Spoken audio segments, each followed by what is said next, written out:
Hello and welcome to Deft and Dorky. We're going to talk about Dungeons and Dragons. We're back. Oh yeah, we're back. And How's it there's going? there's no jingle this time. Oh. Yep. Suck on that, everyone. That's No sad. cutesy little. I'm gonna do it in my head. Alright. I'm doing it in my head. Head dance. Only I get to hear this one. Yep. And anyone who's watching the video can see the dance, but that's all you get. But for everybody listening audio, sucks All to be you get is you. nothing. Alright. I know that pain. I do a lot of things. I do a lot of listening to things that are traditionally video format, and I'm always like, I wish I could see. Alright, we're back with part 2 of the Sorcerer subclasses. Let's dive in. We left off at a lunar sorcery, so we'll dive right in. On many worlds, the moon is a revered celestial body with magical properties. On Kreen, the gods of magic are associated with the world's 3 moons. On the world of blah blah blah. I don't need to read all that flavor text. Your magic, your connection to the moon is obvious when you cast sorcerer spells, perhaps making your pupils glow with color of the moon from your world, causing spectral manifestations of lunar phases to orbit you, or some other effect. Level 1, Lunar Embodiment. You learn additional spells when you reach certain levels in this class, as shown in this table. Each of these spells counts as a sorcerer spell, but doesn't count against the number of spells you know, which is a good thing for sorcerers. Maybe we'll get some clarity on how exactly this works as we read through this, but I believe this is like, I think there's a way to get around it, but the baseline for it is if it's a full moon, you get this set. If it's a new moon, you get this set, and if it's crescent, then you get this other third set. So first level, full moon shield, new moon ray of sickness, or crescent moon color spray. Third level, lesser restoration, blindness, deafness, and alter self. Fifth level, dispel magic, vampiric touch, phantom steed. Seventh level, death ward, confusion, hallucinatory terrain. And ninth level, Rary's telepathic bond, hold monster, and mislead. Whenever you finish a long rest, you can choose what lunar phase manifests its power through your magic. There you go. Full, new, or crescent moon. While in the chosen phase, you can cast one first level spell of the associated phase in the lunar spells table once without expending a spell slot. Once you cast a spell in this way, you can't do it again until you finish the long rest. So you get a free either shields, ray of sickness, or color spray, depending on what you chose for the day, I guess. Interesting. Also at first level, Moonfire. You can call down the radiant light of the moon on command. You learn the Sacred Flame spell, which does not count against your number of sorcerer cantrips you know. When you cast a spell, you can cast it against one target as normal, or against 2 creatures within range that are within 5 feet of each other. So you get a little bit of a twin spell for free, depending on positioning, which is kind of cool. And you get a cantrip that I believe is normally just for clerics, I believe. Paladins too, right? They can. Because paladins can take a thing where they get cleric spells, but it is a cleric spell. Selfish clerics. Level 6, Lunar Boons. The current phase of your lunar embodiment can affect your metamagic features. Each lunar embodiment phase is associated with certain schools of magic as shown below. Full moon gets abjuration and divination. New moon gets enchantment and necromancy. Crescent moon gets illusion and transmutation. Note, there is no evocation. Yeah, I was going to say.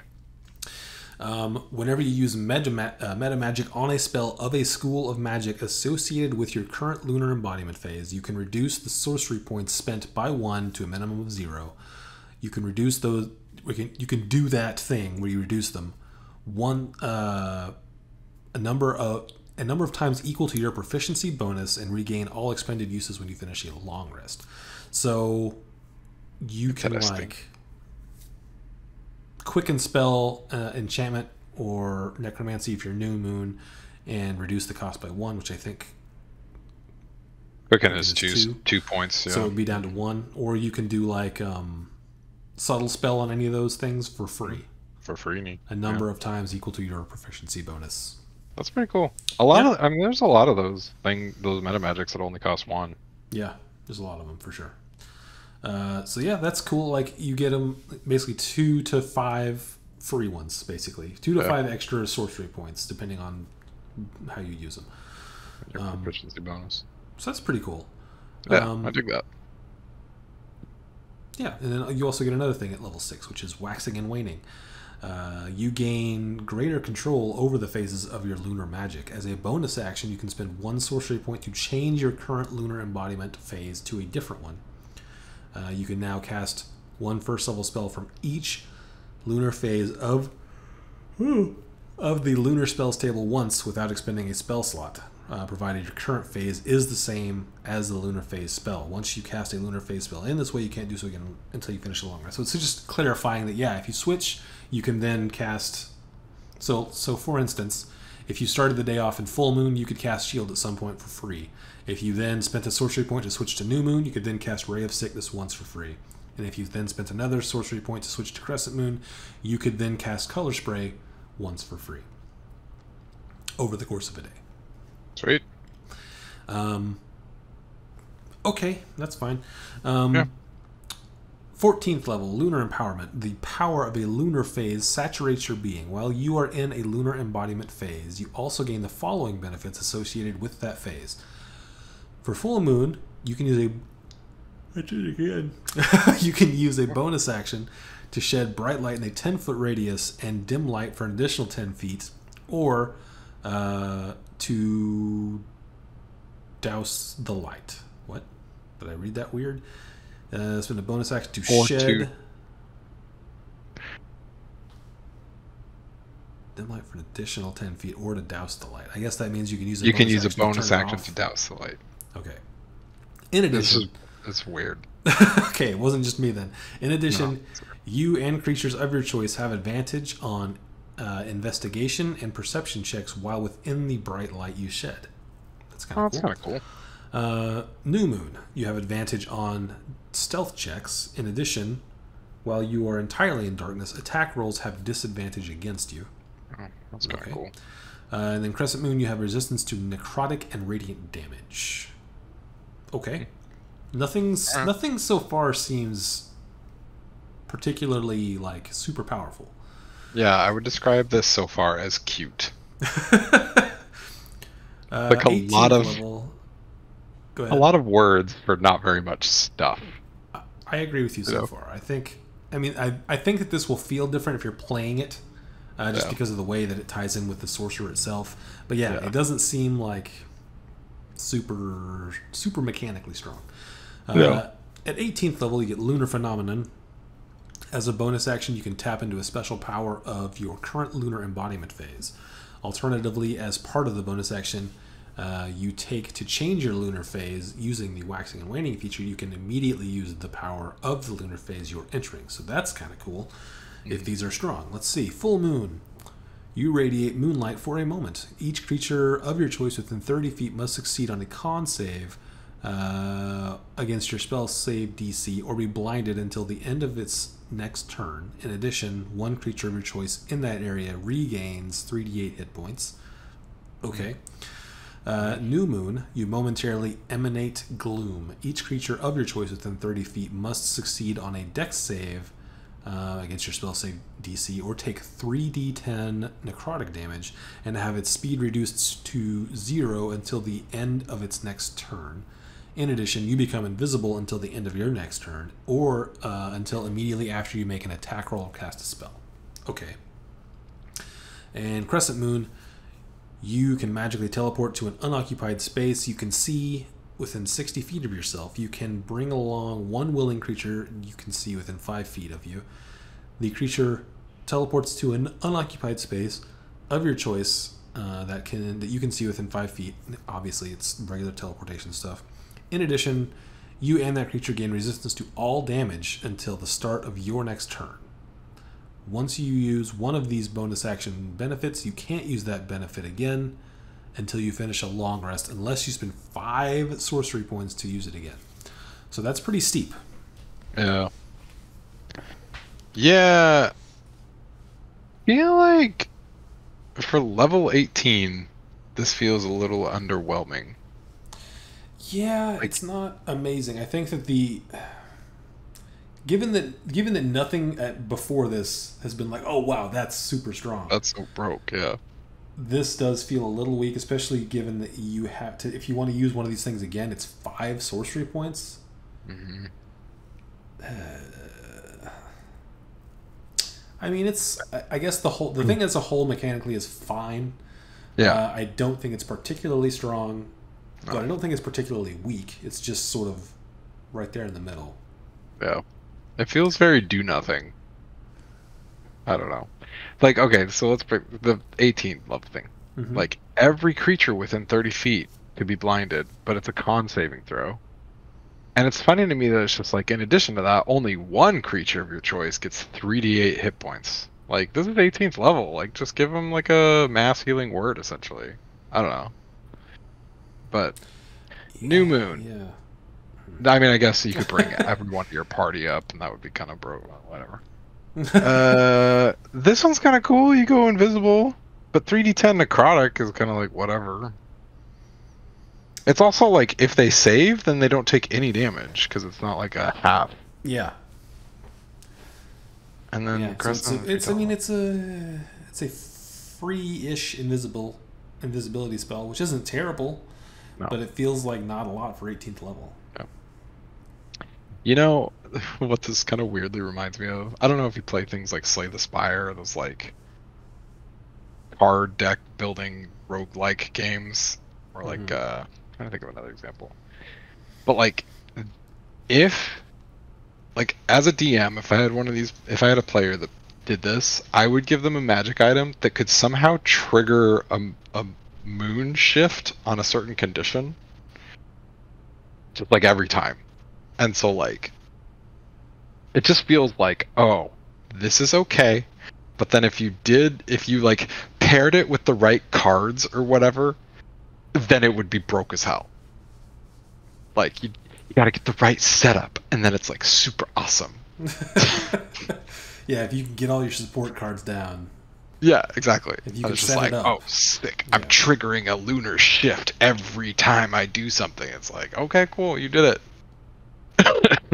But I don't know. Okay, so here's my sort of, I guess, beef with it is that it doesn't. I don't know. It doesn't feel particularly lunar based to me. It just this is similar to Yeah. one of the ones we talked about last time. I think it was, which one was it? Oh, it was Clockwork Soul, where we talked about it. It's like these don't necessarily feel like mech anus. They feel like Anus, dude. they just feel like Yeah, stuff exactly. that they were like threw a thing on. This doesn't feel like particular, like any of these things don't seem like they're directly tied to the moon other than in the flavor text. It doesn't seem. Anus. Yeah, I I agree. don't know. I agree. It's kind of like, especially when you compare it against like, doesn't the cleric have like a moon themed Twilight cleric? Is that it? Yeah, the Twilight Cleric's actually very strong. Yeah, and it feels like, oh yeah, this has to do like a lot of things have to do with that. You know, this kind of, I don't know. I think the Yeah. coolest thing is like reduction of your meta magic. I think it's cool that they give them like phases, but it does kind of like, I don't know. Yeah, it I think that this one, the RP aspect of it, could be very cool if you set it up to do it the right way. But I feel like mechanically it's a bit lacking. What I would like to see for this to like make me be like, ooh, yes, this. I would want to see a campaign that keeps track of the phase of the moon, Yeah. and which is a tall order, honestly. Right. That's rough. And then really make these things like strong, Mm-hmm. but maybe have a drawback, right? Yeah. Yeah. Yeah, based off of that, that would be kind of cool.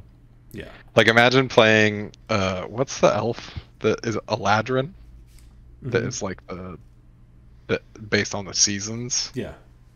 You play one of those as a lunar sorcerer, and you have to track seasons and lunar calendar. I am Calendar Man. Let's Mega Man see. X style. Yeah, I mean, I don't know. It's fine. Yeah, I Like, think that this is just gonna get a C for mechanical for me. I would agree with that. I'll also put a C on it for RP. Yeah, for RP, I mean, it's. I think it's more exciting RP wise than it is mechanically, so I will give it a B minus. But again, that's sort of like that. I think it only gets that B minus. I guess it could be better than a B minus if you like you're in a campaign that keeps track of the phases of the moon and you like really RP it up to mean Yeah. something to you. So yeah, I'll stick it at a B minus. I think. It just feels so like, when something's so average that you just forget about it. This is how that Yeah, feels to me. that's It's just like accurate. gets so lost in a crowd. So, All right, all right, moving on. double We'll C, take shadow magic. double C. Yeah, sure. All right. You are a creature of shadow, for your innate magic comes from the Shadowfell itself. You might trace your lineage to an entity from that place, or perhaps you were exposed to its fell energy and transformed by it.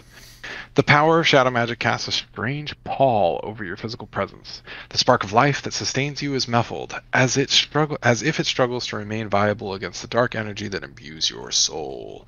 At your option, you can pick from or roll on the Shadow Sorcerer quirks table to create a quirk for your character, and it gives you a D6, kind of like, oh, you barely bleed even while badly injured.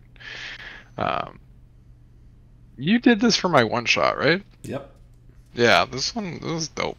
And then you also get another shadow magic features. So you get kind of a scaling level. Oh, just like anything else. But it's first, third, sixth, 14th, and 18th. So Yeah, I don't know why they put that table there. It's the same as every other one. yeah, that's such a weird thing. Alright, Eyes of the Dark. Starting at first level, you have Dark Vision with a range of 120. When you reach third level in this cast, you learn the... This is weird.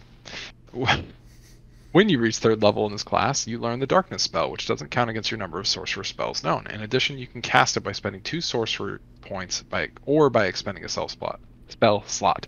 If you cast it with sorcery points, you can see through the darkness created by the spell. That's friggin' cool, dude. Yeah, I like that a lot. Like, being able to cast a spell by just sorcery, that's dope. Plus, you can see through it. Okay, already super cool. Strength of the Grave. Starting at first level, your existence in a twilight state between life and death makes you difficult to defeat. When damage reduces to 0 hit points, you can make a charisma saving throw, DC 5 plus the damage taken. On a success, you instead drop to a 1 hit point. You can't use this feature if you were reduced to 0 hit points by a radiant damage or by a crit. After it succeeds, you can't use this feature again until you finish a long rest. Dope. That's cool. It is. I very much like that. That is super cool. Already off to a strong start. Hound of Ill Omen. At 6th level, you gain the ability to call forth a howling creature of darkness to harass your foes. As a bonus action, you can spend 3 sorcery points to magically summon a Hound of Ill Omen to target one creature you can see within 120 feet of you. The Hound uses the Dire Wolf stats with the following changes. The Hound size is medium, not large, and it counts as a monstrosity, not a beast. It appears with a number of temporary hit points equal to half your sorcerer level. On top of the Direwolf stats HP, or just like straight up? Okay. Yeah, it's 10 HP all above it. It can move through other creatures and objects as if they were difficult terrain. The Hound takes 5 force damage if it ends its turn inside an object. That's cool. At the start of its turn, the Hound automatically knows its target's location. If the target was hidden, it is no longer hidden from the Hound. That is dope. The Hound appears in an unoccupied space of your choice within 30 feet of the target. Roll initiative for the Hound. On its turn, it can move only toward its target by the most direct route, and it can only use its action to attack its target. The Hound can make opportunity attacks, but only against its target. Additionally, while the Hound is within 5 feet of the target has disadvantage on saving throws against any spell you cast. The Hound disappears if it is reduced to 0 hit points, if the target is reduced to 0 hit points, or after 5 minutes. Very cool. That is so much text, but it is That's awesome. a lot. That is a pretty sick ability. 3 sorcery points to get your doggo. Alright. Shadow Walk, 14th level. You gain the ability to step from one shadow into another. When you are in dim light or darkness, as a bonus action, you can magically teleport up to 120 feet to an unoccupied space you can see that is also in dim light or darkness. Okay, All right. cool. It doesn't cost anything. Nope. That's awesome. Okay.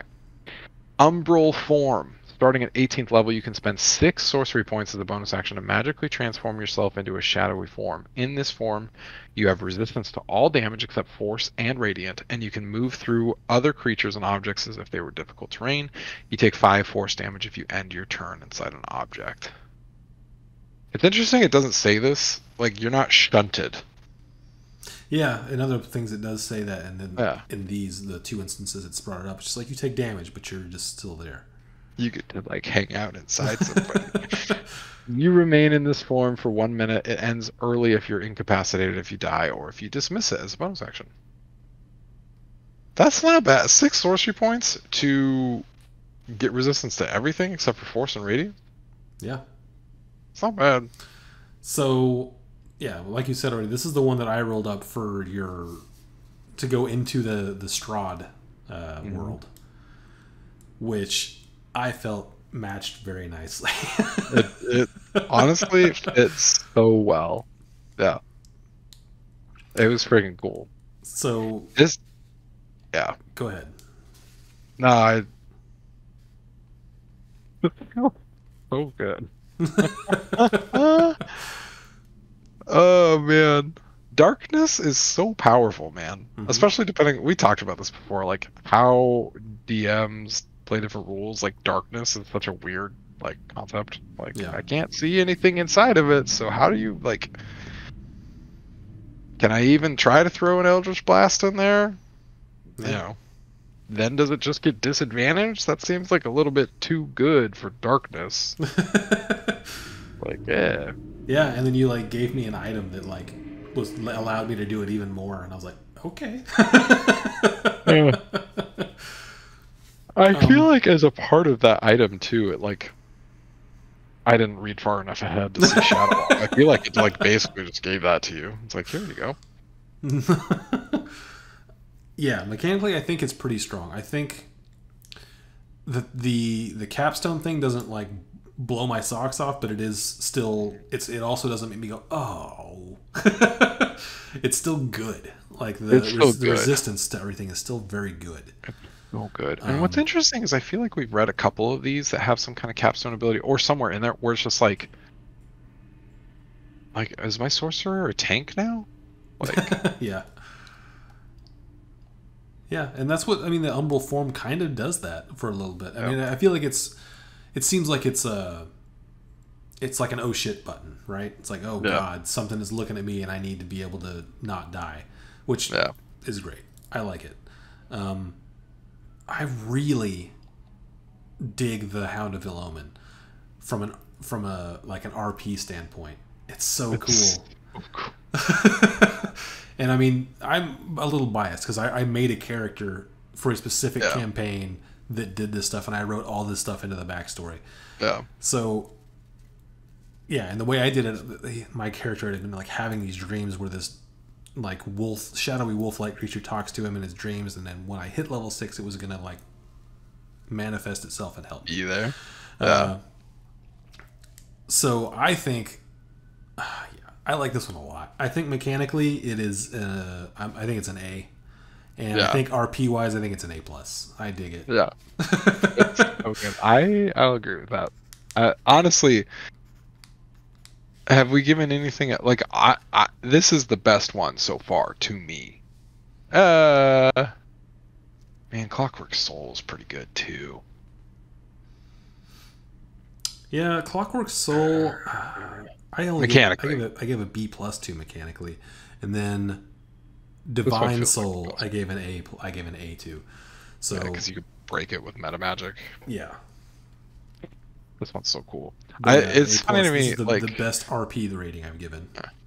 Hound of Ill Omen is like the one where it's just like, man, puts it over the edge. Even though it's kind of like, oh, all of a sudden you get a dog, but it's like a dark embodiment, you know. Anyway, Yeah, and super, like super down with the this. coolest mechanical part of the Hound is that you can give something disadvantage against your spell saves.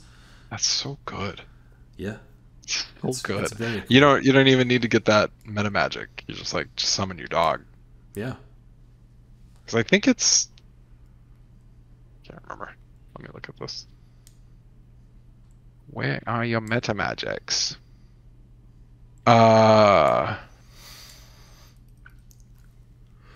Yeah, heightened spell is 3 sorcery points.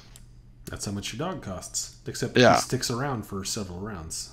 And can attack and do stuff. Yeah. Ugh, that's so freaking cool. The other thing that I like about it is he always knows. So like if you know like, okay, this guy's gonna run maybe. Yeah, Like or go invisible. yeah. I got my dog on you. Yeah, Yeah, it's very. super I like. cool. I like it a lot. I mean, I'll I said I'm agree. biased because Yeah. I already. I'll say this. yeah. A and A plus. And it was so cool. Yeah, man. If things go weird with my family group, I'm gonna like, all right, Isaac, you're in. For those of you who watch, I run a Strahd campaign. We've already talked about this, but like it's just in the family at the behest of one of my brothers. But they don't know Isaac. But he's just like, yeah, it's just I wanted to be a family thing. If he ever, for whatever reason, stops playing or we can't play anymore as a group, you're in. Because your character is like so perfect for Strahd. Anyway. All right. Moving on to Storm Sorcery. Where we got Storm and Wild Magic. Okay. I'm not going to read all that text, but it's basically you get your power from the Storm. Storm Sorcerers are invaluable members of a ship's crew. Their magic allows them to exert control over wind and weather in their immediate area. Their abilities also prove useful in repelling attacks by, I don't remember how to pronounce that thing. It's the sea monster. Sahagin?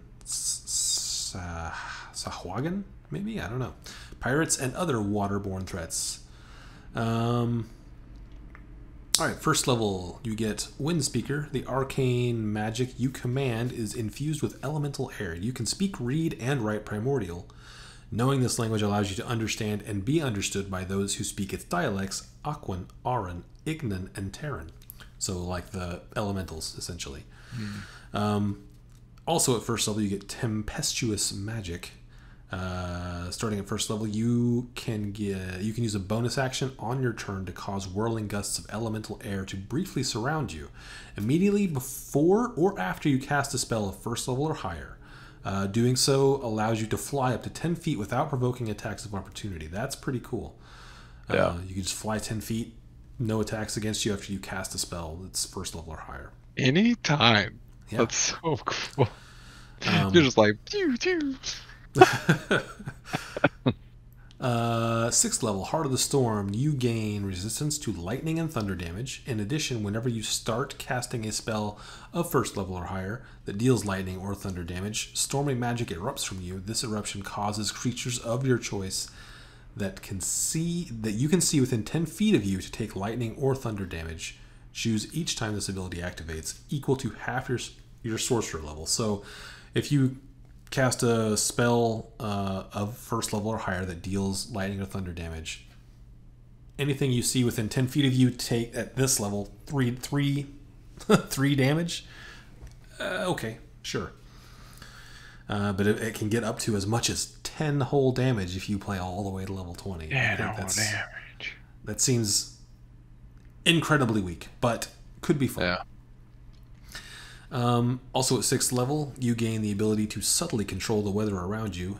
If it is raining, you can use an action to cause the rain to stop falling in a 20-foot radius sphere centered on you. You can end this effect as a bonus action. If it's windy, you can use a bonus action each round to choose the direction that the wind blows in a 100-foot radius sphere centered on you. The wind blows in that direction until the end of your next turn. This feature doesn't alter the speed of the wind. Okay. Okay. Okay. That seems very situational, but potentially very cool for RP type stuff. Sure. All right. Also at 14th level, you get Storm's Fury. When you are hit by a melee attack, you can use your reaction to deal lightning damage to the attacker. The damage equals your Sorcerer level. The attacker must also make a strength save against your spell save DC. On a failed save, the attacker is pushed in a straight line up to 20 feet away from you. That's a little unclear as far as do you choose how far, or if it's just up to 20 feet, provided it doesn't like hit a wall or something, I guess. Yeah. I don't know. What's up this like damage equal to your Sorcerer level? I don't know. So that when you get it, that's 14 points of lightning damage that is a reaction. I mean, that seems pretty situational. I feel like in a lot of situations, something like Shield or Silvery Barbs is going to be better. Yeah. Yeah. Like it feels weak. It feels weak enough that you could just be like, anytime that you're attacked, you could do the damage, and then you could choose as a reaction to like push him back. I don't know. Yeah, I think I would prefer it if it was just anytime you are attacked, you do half your Sorcerer level in damage. I feel like that's thematic. Like you just constantly have like an electric charge around you, and it's not gonna typically kill something, but if something hits you enough, 7 points of damage over and over, and we'll start to add up. Yeah, it's the same as the other thing up there. Yeah. Equal to half your Sorcerer level just anytime you do that thing. Yeah. I think that I would prefer it if that was just whenever you get attacked, half your level in lightning damage. Yeah. I don't know. That might get... Yeah, I can see why they didn't do that, because that can get... I don't know. That's a weird one. I think that it doesn't feel great, though, that it's cost a reaction. I don't know. Yeah, I feel like this would be cooler on somebody that doesn't cast spells, where your reaction is a little bit more malleable. But even then, you want to use your opportunity attacks? I don't know. Yeah, and like you're not typically trying to get hit as a sorcerer, so you're trying to not be in the way anyway. I don't know. It's fine, I guess. It's just not amazing. They get this, this and the lunar one just feel like so meh. Anyway, 18th levels, Wind Soul. You gain immunity to lightning and thunder damage. You also gain a magical flying speed of 60 feet. As an action, you can reduce your flying speed to 30 feet for 1 hour and choose a number of creatures within 30 feet of you equal to 3 plus your charisma modifier. The chosen creatures gain a magical flying speed of 30 feet for 1 hour. Once you reduce your flying speed in this way, you can't do so again until you finish a short or long rest. This should be the level 14 thing, because everybody else gets fly. Okay, yeah. That feels pretty strong though, just because flight is strong. Yeah, it is. It's obviously less strong once you get to level 14 or 18 in this case, but given the fact that your charisma, by the time you're 18, your charisma modifier is likely going to be 5, which means 8 creatures get a fly speed without spending a spell slot. That's pretty strong, and there's no concentration on it. Yep, that's pretty good. Pretty good. Yeah, that's actually very strong, I think. That's really freaking good. Yeah, so that's good. I think that overall that makes it I mean, obviously that makes it stronger. Right. But are you going to get to level 18 in your campaign? Yeah. Who knows? I think mechanically it's okay. It's not terrible. I like the fact that you can sort of do a little bit of flying around without provoking opportunity attacks. That seems cool for a sorcerer. Like, you can avoid getting hit then down here it's like when you do get hit, you Yeah. could do some damage. It's like, wait, I don't want to get hit. Again, it's like sorcerers are kind of the spell tank people. I don't. Yeah. Uh, yeah, I that will give this a 6th level stuff is not great. no. It's not. You subtly control the weather if it's raining. It's like, okay, when have I ever remembered my DM telling me it's raining? If it's windy, I would be like, hey DM, is it windy? It's a little windy. Oh, well, I can't control the speed of the wind, so it doesn't matter. Yeah, mechanically it's not super strong. The 18th level thing is, but again, that's you get that for 2 levels essentially, if you even get that high.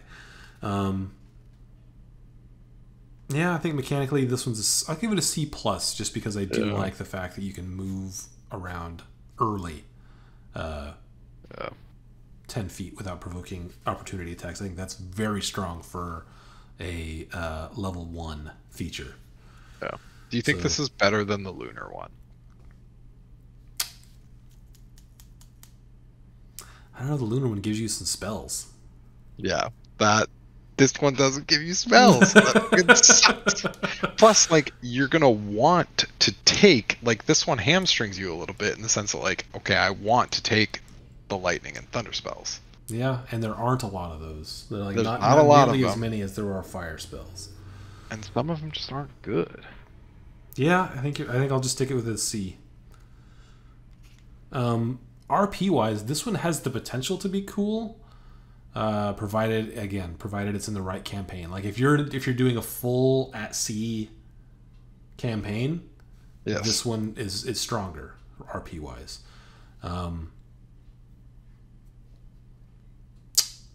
Or like even if it's like a full outdoor campaign, like you're out in the wilderness a lot, not in cities, it's a little stronger for RP. If you're dungeon crawling a lot, this is terrible, I feel. Yeah, agreed. RP wise. Agreed. Yeah, I'm gonna give this one for RP. I'm gonna give it. So I'll give it. Oh, man, I'm deciding between C plus and B minus because I don't think it's that great, but I think that it's better than. Yeah, I'm gonna go B minus. I don't think it's worse than Lunar in that regard. I would agree with that. The moon is always around unless you're underground. So Even then, it's still there. But you're not always. Yeah. You're not always in a storm. I can't decide which one I think is better. Like with the lunar one, you get spells and you can get them free. So I feel like this is like a C minus for me mechanically because I just don't think it's as good. Okay. Unless you get to the level 18, then you're cruising. But yeah, I don't know. And also, I mean, the level 18 thing also depends on the size of your party. If you're doing like a very small party, then it weakens that a lot. Yeah. I mean, they still get flying for an hour. But yeah, but I mean, if it's it's still good. It's still good, good. But it's the more people in it that you're in your party, the better that is. Yeah. Yeah, C minus mechanically, and I'll give it a C plus for P. It's not the coolest ocean one. Yeah, it's true. All right, you want to take us home with wild magic? Oh boy, do I! This is what I'm playing right now, and it's fun. Wild magic. Your innate magic comes from the forces of chaos that underlie the order of creation. You might have endured exposure to raw magic, perhaps through a planar portal leading to Limbo, the elemental planes, or the far realm. Perhaps you were blessed by a fey being, or marked by a demon, or your magic could be a fluke of your birth with no apparent cause. However it came to be, this magic churns within you, waiting for any outlet. Wild Magic Surge. Starting when you choose this origin at first level, your spellcasting can unleash surges of untamed magic. Once per turn, the DM once per turn, the DM can have you roll a d20 immediately after you cast a sorcerer spell of first level or higher. If you roll a 1, roll on the Wild Magic Surge table to create a magical effect. If that effect is a spell, it is too wild to be affected by your meta magic, and if it normally requires concentration, it doesn't require... Interesting. I don't know that I ever noticed that, nor do I feel like we ever played that. If that effect is a spell, it is too wild to be affected by your meta magic. And if it normally requires concentration, it doesn't require concentration in this case. If the spell that is so good, and we never did that, and that makes me a Well, little I don't sad. think you ever. I think well, we did like the Arcane Eye. I think that you cast Mhm. once. I don't think we didn't matter Right. because you weren't getting hit. But yeah, I think it just never came up. There was rarely an Yeah. instance where you would happen to cast a concentration spell. Yeah. But that's really good. Mhm. Um, and then it gives you the Player's Handbook, Wild Magic Surge table, D100, and there's probably 50 effects on here. Some of Yeah. them good, some of them bad, some of them very neutral. I think overall most of it is like quote unquote good, like almost 2/3 good, or like 5/8 good. I did the math once. I was like, how much of a percentage is this like good? So like things like you cast Mirror Image, you cast Fly, random creature, you regain all expended sorcery points. Um, and then there's things that are like whatever, like you are surrounded by a faint ethereal music for the next minute, or like one that's kind of funny is that you get feathers as a beard or something. Um, 1d6 flumps controlled by the DM appeared in an unoccupied space within 60 feet of you and are frightened of you. They vanish after 1 minute. And then there's bad things, like you cast Grease centered on yourself. You cast Confusion centered on yourself. You cast Fireball centered on yourself. Yep. Uh, you turn into a potted plant for a short amount of time. So, anyway. That's the Wild Magic table. Go read it if you want to have a good time. Tides of Chaos. Starting at first level, you can manipulate the forces of chance and chaos to gain advantage on one attack roll, ability check, or saving throw. Once you do so, you must finish a long rest before you use this feature again. Anytime before you regain the use of this feature, the DM can have you roll on the Wild Magic Surge table immediately after you cast a sorcerer spell of first level or higher. You then regain the use of this feature. Level 6, Bend Luck. You have the ability to twist fate using your wild magic. When another creature you can see makes an attack roll, an ability check, or saving throw, you can use your reaction and spend 2 sorcery points to roll 1d4 and apply the number rolled as a bonus or penalty to the creature's roll. You can do so after the creature rolls, but before any effects of the roll occur. Controlled Chaos, level 14. You gain a modicum of control over the surges of your wild magic. Whenever you roll on the wild magic surge table, you can roll twice and use either number. And then 18th level Spell Bombardment. Beginning at 18th level, the harmful energy of your spells intensifies when you roll damage for a spell and roll the highest number possible on any of the dice. Choose one of those dice, roll it again, and add that roll to the damage. You can use that feature only once per turn. Roll the highest number possible. Any dice. I'm mad. Roll it again. That's not very good. No, it's not. I mean, it's potentially very cool. Like if you happen to roll, 48, and 2 of them happen to be 8s. That's you could potentially get you do get 68, right? So Oh, I see it. I thought it was choose one of those dice. okay, when you roll damage for a spell on the highest number possible on any of the dice, choose one of those. Oh yeah, so you just get an extra 1. Yeah, that kind of sucks No, then. I like what you said. That sounds good. For an 18th level, I think it should be that way. Yeah, that sounds good and cool and fun. This sucks. Yeah, okay. So mechanically, I think this subclass is quite bad. It is so Rules bad. as written, I think it's quite bad.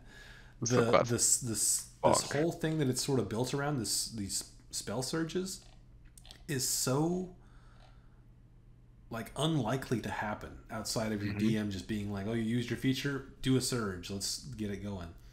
Yeah, and that is also unlikely to happen Yeah, it's, I because mean, your DM has a lot to remember, and your like kind of niche subclass feature is not something that is going to be on their mind when they're like, "Oh, who's got concentration and what spell effects?" And I got to keep in mind all of my monsters, cool stuff that they do. yeah, I wish that I had remembered to do this more often. I think I only did it like once. Uh, I think, yeah, I wish that I had remembered to do it more often. But just like you said, there's a lot to keep track of, and it's like, I did you already use Tides of Chaos? I don't remember if it's on cooldown yeah. or not. Um, It's cool that the DM can say like, "Yeah, it happens right now," yeah, but it's also like, I don't know. Because there are it's times like it'd be sweet if I could get Tides of Chaos back, but like I'm not gonna like, hey, say Isaac, remember yeah, how I could do this? and it's what sucks about it is it's like, I think it's the only subclass that I can think of off the top of my head where the DM can directly change your stuff, like, not in it. Mhm. I mean, I guess technically a DM can do it anytime they want if because they're the DM, but like, it's in the rules that the DM can affect this and change this, Yeah. and it makes it seem less chaotic. Like, we came up with a system to make your wild magic surges happen more often, and I really like that change. I think that was a solid change, and I'm glad we did it. We Um, freaking broke it. yeah, Not broke it as like it's broken, but like we fixed it. That's what we did. I'm a surge. So I've seen different iterations of it. Like one that I saw, this was on Dimension 20. Every time you didn't proc a surge, you added 1 to your DC. So if you roll a 1, you surge. If you don't, then the next time it's a 1 or a 2. If you don't again, then it's a 1, 2, or 3. Um, that's fine. Because like a 1, like, dude, 5% of the time that you cast a leveled spell, you're going to surge. That's so infrequent. Yeah, and the way And that we changed it is that Mhm. the number to roll to get a surge was the number of the spell level that you spent. So if you cast a level 3 spell, it was a 3 or below, and the sort of cumulative effect was that you start with a D20. If it doesn't surge, you go down to a D12, and if it doesn't surge, you go down to a D8. If it doesn't surge, all the way down, once you get to a D4, if you're casting a level 4 spell or higher, it's a guaranteed surge. guaranteed surge.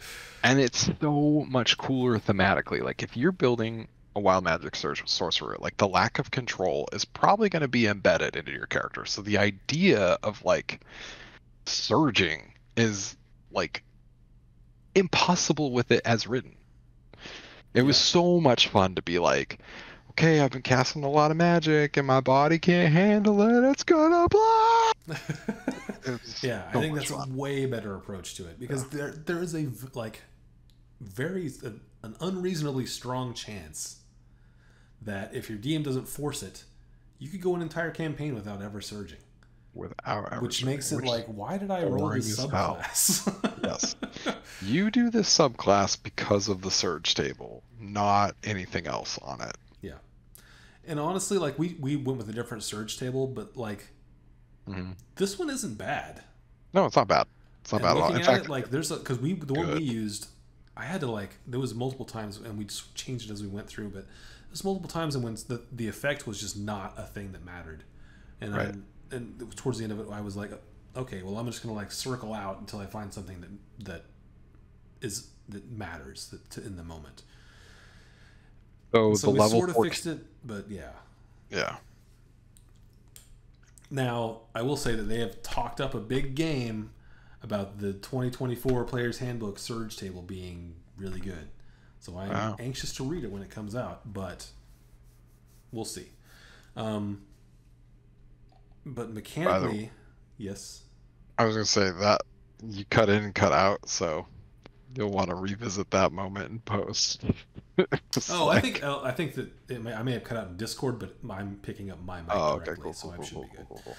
Good. Um, the mechanically, I think that this subclass is not very strong at all. Um, As written. yeah, Terrible. as written. The controlled chaos is kind of cool, but as written, you're never rolling on this thing. This is like a rare occurrence that you ever roll on this thing. Um, the bend luck is kind of cool, but not super cool. Like spending sorcery points to get bless, essentially, or Yeah. bane, not amazing. The Yeah. spell bombardment as a capstone thing, if it were anytime you roll a mac, like if you roll 8d8 and all of them, like 5 of them are 8s, and you get to roll 5 more, that I would be down with for an Yeah. 18th level ability. I think that would be cool. But it's like, And oh, if even one, you pick one of them and you can re-roll it. Like, what? Who cares? It's like yeah. worse than. that's And that's even awful. if you do the math on that, like that's still not a lot. Like let's say you cast Fireball. Like what is it? 60, 86? 86, yeah. Yeah. How often are you getting 8 like anywhere near max rolls? Or like if you did Magic Missile, like you getting some, but like again, the additional average of the damage at 18th level is not high. But people that pick this subclass, they are like gambling freaks, and they wouldn't care. They'd be like, "Oh, I did Magic Missile at whatever level, and I got 7 4s." Like, oh. It's like, well, okay, you roll it again, your likely damage would be what? 7 times 4 is 28, so 14 average Yeah. at Yeah, level I 18. don't But think it's like, game still, breaking. it's like I get to roll a lot of clickety clacks. Yeah. Yeah, That's what you want it's to do with this class. yeah, I mean it's not like if I sort of equate it to like a crit, right? Hmm. It's not as good as a crit. No. Now, granted, many of these spells are saves and can't normally crit. Yeah. But even then, you're still not. It's still not approaching the level Right. that you would get with a crit. So, Right. I think it would be fine to change it to that. I think mechanically, this is actually very, very bad. I think this is the weakest mechanically, As just written, because yeah. as written, it's none of these things are happening very often. So I'm going to give it a C minus mechanically. I'll give it a D. It's not very good. It like the problem with it mechanically is like it's not only not good, it's not fun. Like the gap between like, oh, this sounds super cool and the reality of it is like going to be wildly disappointing. Yeah.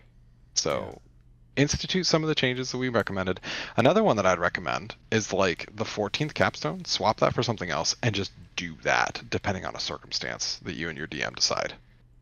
Like in Dimension 20, something that they did when the player hit level 14, Mm-hmm.